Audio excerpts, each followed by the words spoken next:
we got a second tower down. There are many, many peculiar things that happened on September 11th, 2001.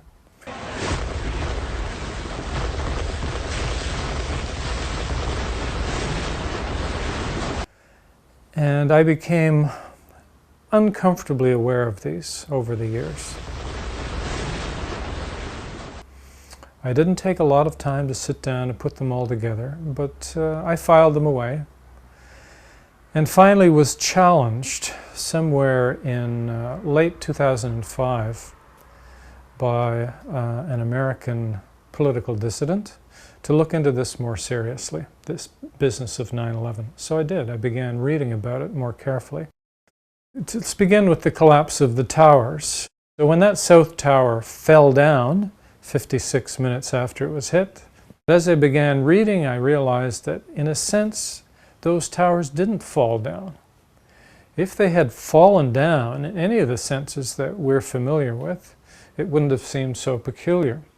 What they did, however, was disintegrate. Looking again at that south tower, what happens around 9:59, 56 minutes after it struck? First of all, the steel frame of the building gives way.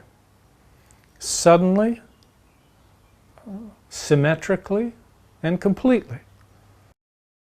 This is as close as we can get to the base of the World Trade Center. You can see the firemen assembled here, the police officers, FBI agents, and you can see the two towers. A huge explosion now, raining debris on all of us. We better get out of the way! So that one moment you've got this building supported by 287 robust steel columns, including 47 very strong core columns in the core of the building. And 15 seconds later, all that steel is lying on the ground, apparently cut up into pieces. Now that's strange. But while that's happening, another process is also taking place, and that is that the rest of the building, the non-steel structure part of the building, is being pulverized.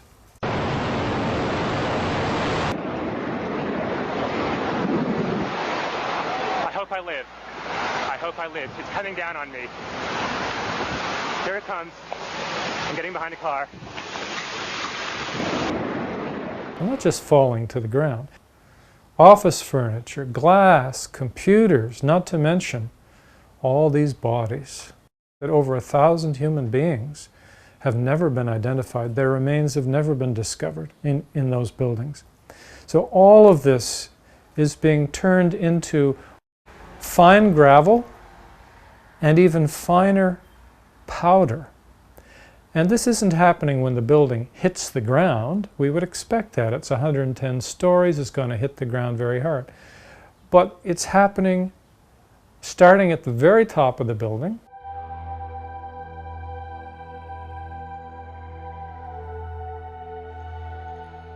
Already this pulverization is happening. And great streams of this gravel and powder can be seen coming from the tower all the way down as it disintegrates. So that the building, in any recognizable sense, never does hit the ground. It's gone long before that. The building descends to the ground as a cloud, in effect, of this pulverized material, which then rushes and billows down all the streets near where the trade centers were, engulfing people. We think of people as breathing in the smoke or breathing in the chemical fumes. They were breathing in the buildings. Okay, that's what they breathed in. And the only things that weren't pulverized were the steel, which I mentioned separately, and a good deal of paper, which was mysteriously blown out of the buildings and floated all over the places. Now, when we look at this, we're bound to ask, if we've got any kind of curiosity, is this the way buildings normally fall down? Is this the way a steel skyscraper typically comes to the earth? We rapidly find, no, this is unique. Well, what's the closest thing to this? in history that we can find, and it turns out to be controlled demolition. It turns out that it's actually quite difficult to bring down a huge building like this symmetrically into its own basement. Not falling here, not falling there, no partial collapses or asymmetrical collapses, just coming down, boom, at almost free fall speed. It takes a lot of skill. It takes a lot of planning, planting all these explosives here and there. And so it seemed to me that any intelligent person thinking about this would say, well, as we line up our hypotheses in a little row to later be checked out through research, one of the hypotheses for why and how these buildings came down would have to be that they were brought down by explosives, and that this was a planned thing. In other words, some kind of controlled demolition. Now, I'm not arguing at this point that it should be obvious to all of us that it was controlled demolition.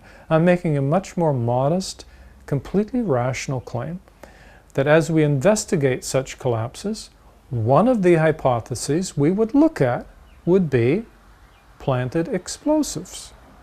It'd be very peculiar to exclude that and push that from the table. Well, how distressing then when I discovered that the 9/11 Commission's report, which came out in 2004, didn't even entertain the idea. It's not in there. It's not mentioned. They didn't look into it.